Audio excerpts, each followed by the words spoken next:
Greetings, calculus students. Today in class, we spent a little bit of a time getting into some of the prerequisite material that we saw in our brand new calculus textbook. Yesterday, I was going to skip over that prerequisite chapter, but it appears that since we have some students of some different backgrounds and things like that, that it wouldn't hurt us to go ahead and take a little bit of time and look at these prerequisite skills and make sure that we understand those completely. So here's how we're going to roll the first couple of weeks. We're going to break this material down into basically 3 different prerequisite lessons, kind of grouping some of the topics that go hand in hand with other topics. Okay, our first topic, which we got about halfway through today, is on finding axis intercepts, axis and origin symmetry, then using the plotting method along with symmetry and axis intercepts in order to graph, and then determining points of intersection along when you have more than one curve in a graph at a time. Okay, so you got a little bit of information there. We'll have 2 more lessons, and then chances are we will probably go ahead and have a test that'll be in the major category for our 6-week period. As you well know, these fall 6 weeks are usually pretty short, so we've got to take every opportunity that we can to get a test grade under our belt. We got to have at least 2 before it's over with, so we'll probably have what we will call a test at the end of all of this prerequisite material, so please treat it accordingly. Okay, so let's get started.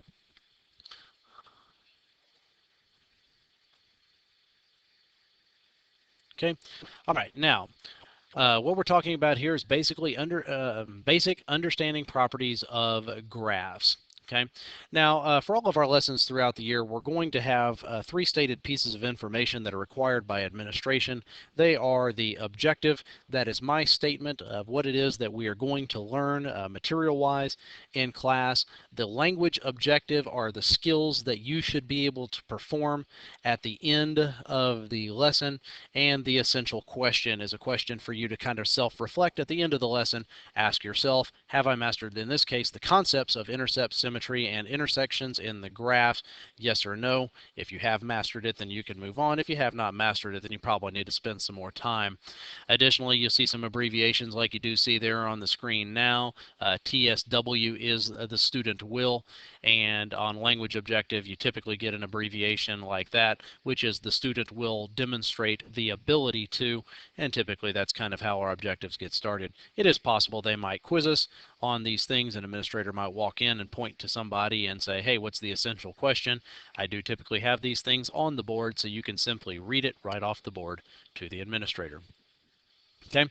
As you found out in geometry, everything is constructed out of points. Those points may join together to form a line or even a plane, but they are merely points.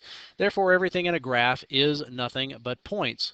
In order to construct a graph, we need to plot enough points in order to form the curve. Okay, and that's basically what the study of calculus is going to be. As you move from one point to the adjacent point on the graph, how have various properties changed as you progress along that curve. There are many methods for graphing, but as you go higher and higher in mathematics, many of those methods no longer apply. Strangely enough, one of the most dependable ways to graph was one of the very first methods that you ever came across, and that was the plotting method. Okay, so you may remember how that works. We're going to run it down real quick here. The easy way to do the plotting method is this. You're going to make a table, basically a table, or what may be called a T-chart over the years. And typically what we did is we picked suitable values for X.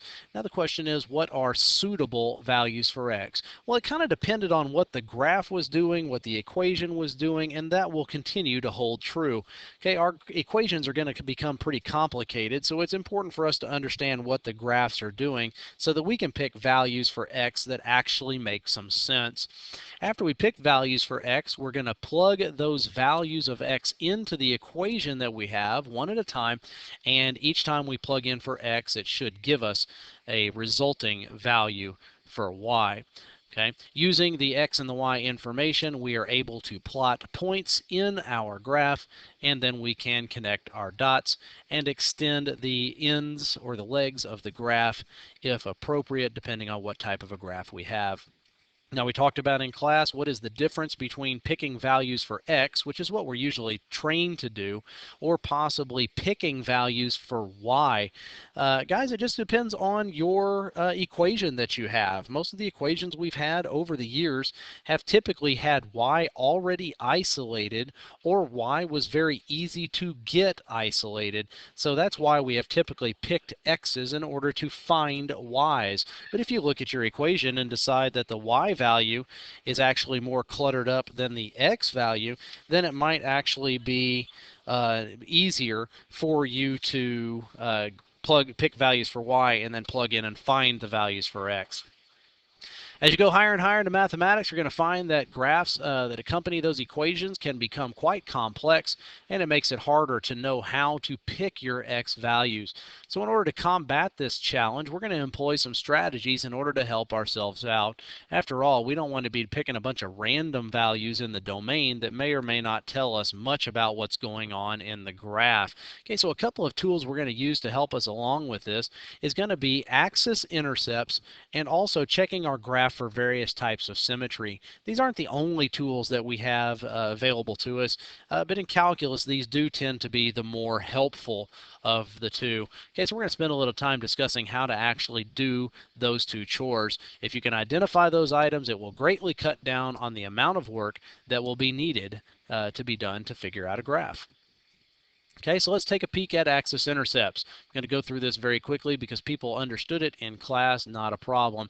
In order for a graph to actually make contact with the x-axis, okay, it has to have a point there that has a y value of 0. That is the only way you can actually get onto the x-axis is to have a y value of 0. So x comma 0 is at x on the x-axis, and similarly to be on the y-axis, a point's x value must be 0. It's the only way to actually make contact with the y-axis. So 0 comma y is at y on the y-axis. Curves may have one or many or no axis intercepts at all. If we are in luck, we will be able to find axis intercepts. The graphs that do not have any axis intercepts, well, that narrows down what type of a graph it is, but unfortunately it doesn't tell us much else about the graph. Okay, so let's get started here. Okay, many graphs you see will bend several times. Determining all of the possible intercepts for a curve can tell us when the graph is finished turning. That's an important piece of information because a lot of times polynomial type graphs, when they finish doing whatever it is they do, they generally run off to infinity one direction or the other. Okay, so we looked at an example, find the axis intercepts for this equation. So we walked through and said, okay, for the x-intercept, the y value must be 0. So we took any y that we found in the equation and we installed a 0 in its place. Okay, then what we do is we solve the equation. The first thing that could be done right there is to factor. Both of the binomial terms on the right have x's in them, so we can factor an x out of each of those terms. That's a very important step. So now we have x equals the binomial x squared minus 1. The next thing that we notice is that the binomial on the right is actually a difference of two squares, and it can be factored. So instead of x squared minus 1, it factors into x minus 1 times x plus 1. Since the polynomials can no longer be factored any further, now we employ the zero factor theorem. Zero factor theorem guarantees us that if we have values that we are multiplying together and the result of that multiplication is 0, then at least one of these terms being multiplied must be equal to 0. But since we have absolutely no way of knowing which of these terms is 0, we actually kind of treat it as a worst case scenario. We set all of the terms that are multiplying together to equal 0, and then we solve each of the situations for each independent value of x, and that gives us our x-intercepts. So as we see, we've got a graph that is crossing the x-axis 3 times, or at least making contact with it 3 times. That would suggest that it is going to bend twice. Okay, the y-intercept you might actually already know, but let's take a look at how it works. Okay, for the graph to make contact with the y-axis, the x value must be 0. So we're going to take the x value out of the equation anywhere we find it and replace it with a 0. And of course that means y equals 0, so we have a y-intercept at 0 comma 0. As I said, you might have already known that because in the x-intercepts, we found 0, 0. Our graph was crossing at the origin on the x-axis. Well, if it's going to cross at the origin on the x-axis, it's definitely got to cross at the origin on the y-axis as well. So actually looking for the y-intercept was a little bit of a waste of time, but if you didn't catch it in the x-intercepts there, you will have caught it in the y-intercepts. Okay, so by plotting these points that you just found, we can get an idea of how far on the x-axis we might want to select values for x when we're plugging in for the plotting method. Okay, so for example, it wouldn't do us much good in our t-chart on values for x of picking -1 or 0 or 1. We already know where the graph is located at. Okay, so we might need some values in between 0 and -1, like maybe -1/4, -1/2, -3/4, values like that, so we can get a little bit of a view of the curve, see what it's doing. And then the same type of intervals in between 0 and +1 on the right side of the origin.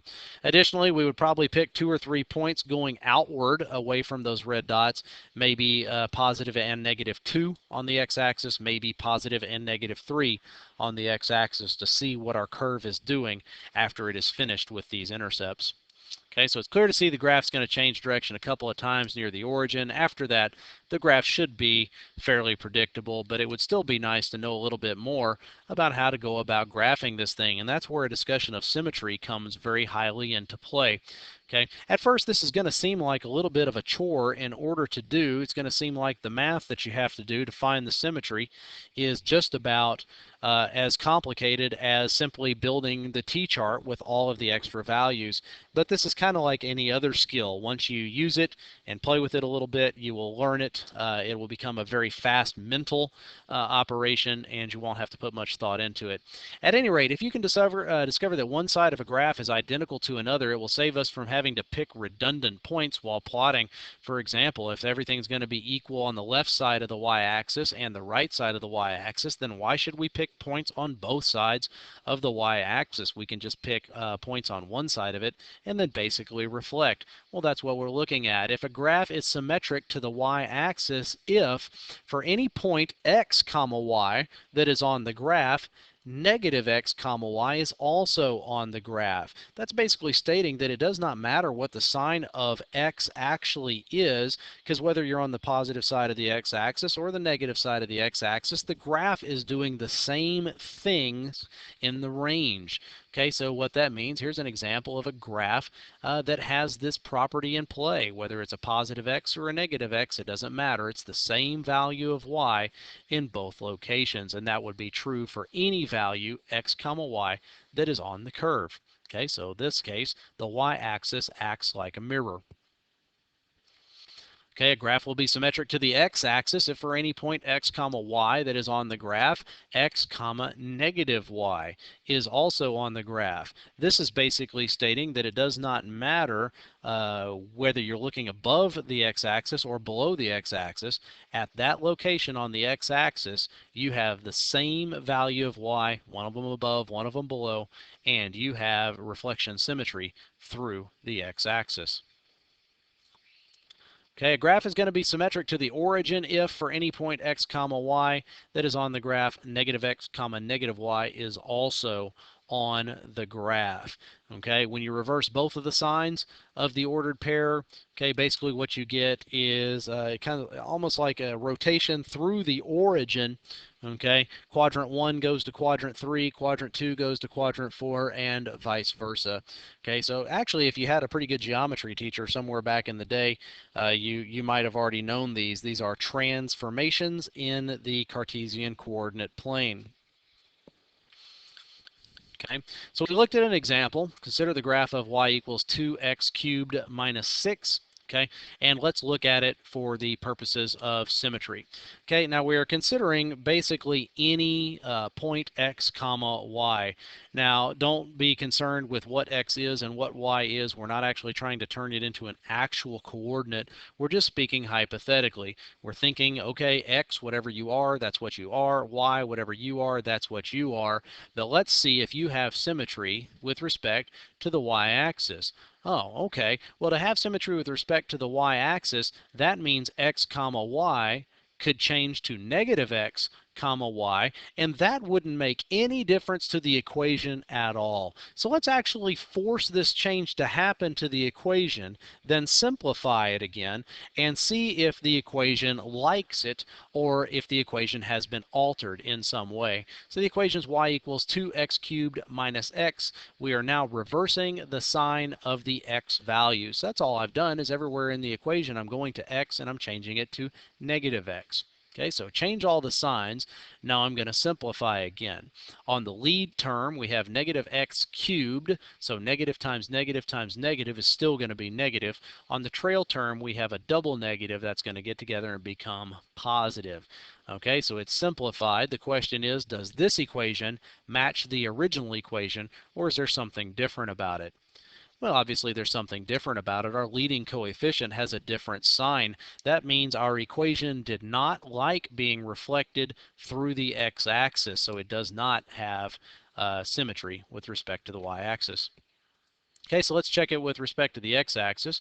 Obviously, in order for that to happen, our positive y's should be able to be turned into negative y's, and that should not disturb the equation. So once again, we're going to take our equation, we're going to take all of our y's, and we're going to turn them into negative y's. We're going to re-solve the problem by multiplying or dividing the whole thing, basically by a negative sign.